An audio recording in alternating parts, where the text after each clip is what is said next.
more specifically the production possibility frontier or curve.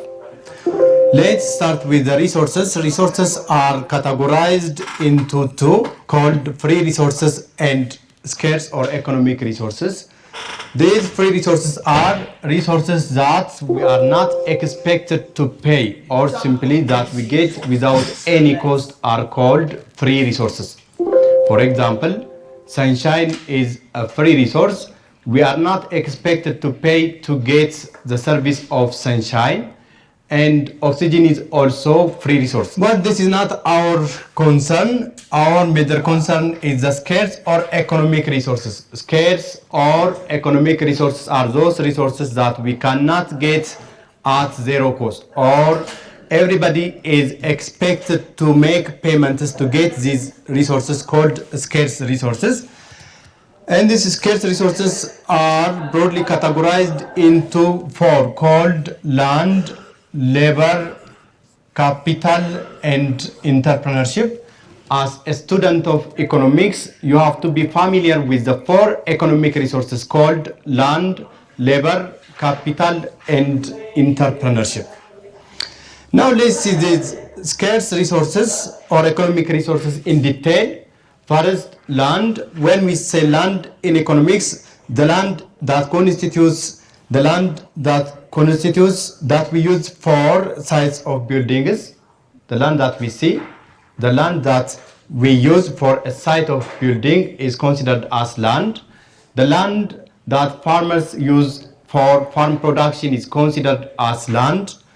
And in economics, when we say land, it constitutes all the free gifts of nature, all the natural resources such as gold, crude oil, tantalum, magnesium, diamond. All these are considered as land in economics, including water. Labor. When we say labor in economics, labor constitutes both the physical and mental efforts of human beings. When we say the physical effort, a person who dig a tunnel is exerting his physical effort, and it is categorized under labor. Mental efforts of human beings is also categorized under labor. For example, the service that is provided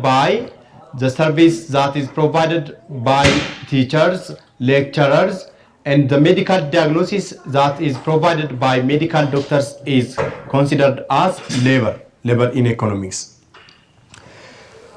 The reward for the economic resource labor is called wage or salary. And the reward for the economic resource land is rent. And when we see the third economic resource, which is capital, when we say capital in economics, we are not referring the financial capital one. Rather, the machineries, buildings, equipments that are used for the production of final goods and services are considered as capital in economics. And the reward for the economic resource capital is interest. And finally, the fourth economic resource is entrepreneurship. This is a special talent of human mind to create something new. This is the resource what makes countries either rich or poor. The Americans are rich because they do have a lot of entrepreneurs, but we are poor because we do have small number of entrepreneurs. So this is very important resource for the development of every country. This entrepreneurship is a resource that combines the three economic resources called land, labor, and capital together to make profit or to make business simply. And entrepreneurs are the one who undertake the risk involved in production to make profit. Now let's see the basic concepts of economics. Under the basic concepts of economics, there is scarcity. Scarcity is the imbalance between human needs and wants, and this is caused by the limited resources, the limited number of resources. If there is a scarcity, there is choice. That means if there is limited resource, then it leads to choice, and if there is choice, if we are obliged to make choice, we are going to incur cost. This cost is called opportunity cost. Opportunity cost is the amount of the next best alternative that is given up or foregone while we produce a commodity. And finally, scarcity implies choice, and choice implies cost. Choice implies cost. Under this basic concept of economics, there is a law called the law of increasing opportunity cost.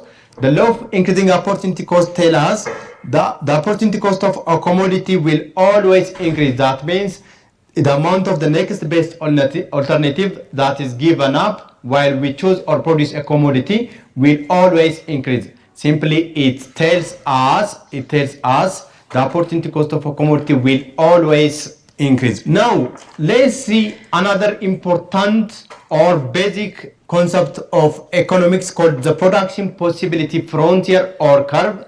The production possibility frontier or curve is a curve that shows the various combinations of two commodities that a country can produce by employing the available resources for the production of the two commodities. There are assumptions to plot the PPC. The first assumption is full employment. When we say full employment as an assumption of plotting the production possibility curve or frontier, we are not referring to the employment and unemployment rate. Rather, when we say full employment, there is efficient utilization of economic resources. That means there is no idle resource. The other precondition that must be fulfilled to plot the production possibility curve or frontier is fixed resource. That means the country is employing a fixed amount of resources in both quality and quantity. The other assumption is fixed technology. The country is producing the two commodities by employing only the available resources. And finally, we employed only two commodities. As an assumption, the country can produce only two commodities. This is for the sake of simplicity. In order to make illustration easily, we will take only two commodities. Now, let's see the production possibility frontier. Here, if suppose Ethiopia produces teff and tractor, now at combination A, if Ethiopia employs all the available resources for the production of teff only, she will not produce any amount of teff. Hence, she can produce 60 quintal of teff without producing any amount of tractor. And when Ethiopia wants to produce one more tractor, she has to reduce production of teff from 60 quintal to 50 quintal, because the resources which were used for the production of teff are diverted for the production of tractor. And when we come across from combination B to combination C, as Ethiopia wants to increase production of tractor from 1 unit to 2, then the amount of teff produced must be reduced to 30 quintal, because the resources which were used for the production of teff are used for the production of tractor. And when we come across from combination C to combination D, then as Ethiopia wants to add one more tractor, she has to reduce production of teff from 30 quintal to 0. At combination D, Ethiopia employs all the available resources for the production of tractor without producing any amount of teff. Now, the graphical presentation of the production possibility frontier is called the production possibility curve, and it shows the production possibility curve shows the various combinations of two commodities that a country can produce by employing all the available resources for the production of the two commodities only. So, at combination A, the country employs all the available resources for the production of teff only without producing any amount of tractor. At combination B, the country produces 50 quintal of teff and one tractor. And at combination C, the country produces two tractor with 30 quintal of teff. And at combination D, the country will not produce any amount of teff, but the country can produce 3 tractors. Now, from this production possibility frontier or curve, any point inside the PPC represents attainable but inefficient combination. That means the country can produce, but there are idle resources. The country is not employing all the available resources efficiently. So any combination inside the production possibility curve or frontier represents attainable but inefficient combinations of the two commodities. Any point outside the production possibility curve represents unattainable combination. That means the country cannot produce any combination because there is no resource that is used for the production of the commodities outside the production possibility curve or frontier. So this is the unattainable combination. The country cannot produce any combination outside the production possibility curve or frontier. Any point on the production possibility or curve, any point on the production possibility frontier or curve represents the attainable and efficient condition. That means the country can produce, at the same time the country is efficient. The country is employing all the available resources fully to produce the two commodities. Now let's see the mathematical presentation of the opportunity cost. The opportunity cost of a commodity is calculated by dividing the amount of a commodity that is given up for the amount of a commodity that is gained. In our model, we represented the amount of a commodity that is given up in the y-axis and that is gained in the x-axis. So we represented the amount of theft that is given up in the y-axis and the amount of tractor that is gained in the x. So this is calculated by dividing change in theft for the change in tractor. That means theft final minus theft initial divided by tractor final minus tractor initial.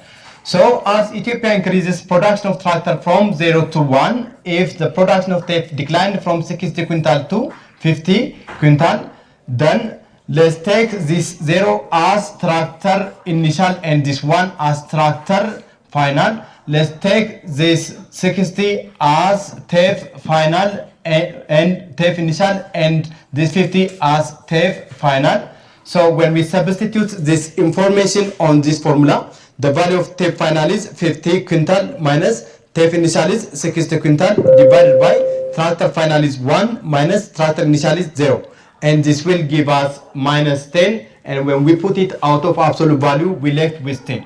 So this 10 indicates that as Ethiopia increases production of tractor from 0 to 1, if the production of theft declined from 60 quintal to 50 quintal, then the opportunity cost of producing one tractor is losing 10 quintals of theft. Again, when we come across from combination B to combination C, as Ethiopia increases production of tractor from 1 to 2, the amount of theft production declined from 50 quintal to 30 quintal. Now let's take this 1 as tractor initial and this 2 as tractor final, and let's take this 50 as theft initial and this 30 as theft final. And when we substitute this information on this formula, the value of theft final is 30 quintal and theft initial is 50 quintal divided by tractor final is 2 minus tractor initial is 1.